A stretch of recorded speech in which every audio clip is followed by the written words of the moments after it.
reckon an MP does then, Nick? MP is a member of Parliament.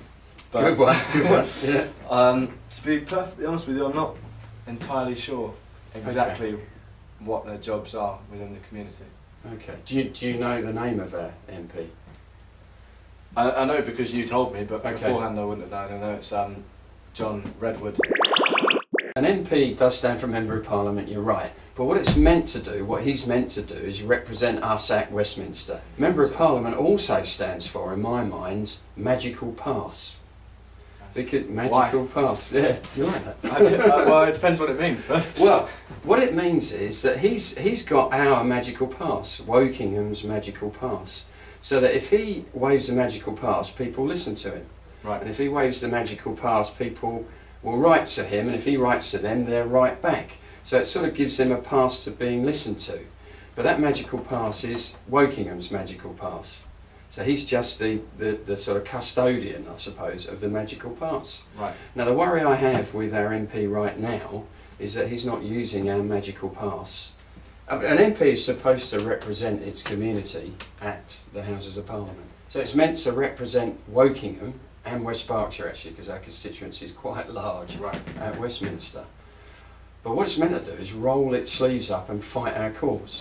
Why do you think at the moment the Wokingham's just satisfactory? What do you think it is holding it back? I think it's our MP representing us and shouting from the rooftops that we are the leaders.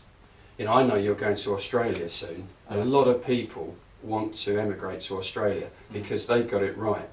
You know, for instance, on immigration, I mean, you're going to be in there working for a while, but they'll only let in the brains. They're only let in the people who are really going to contribute to their society.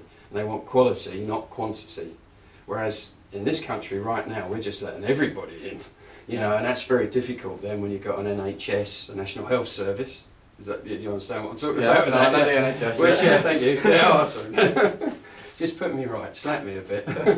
But that's then serving everybody from outside of our borders. It's a real difficult one. But why should, like, my mum and dad, my sisters, and all people from different walks of life within the community and different businesses and different setups vote for you as well?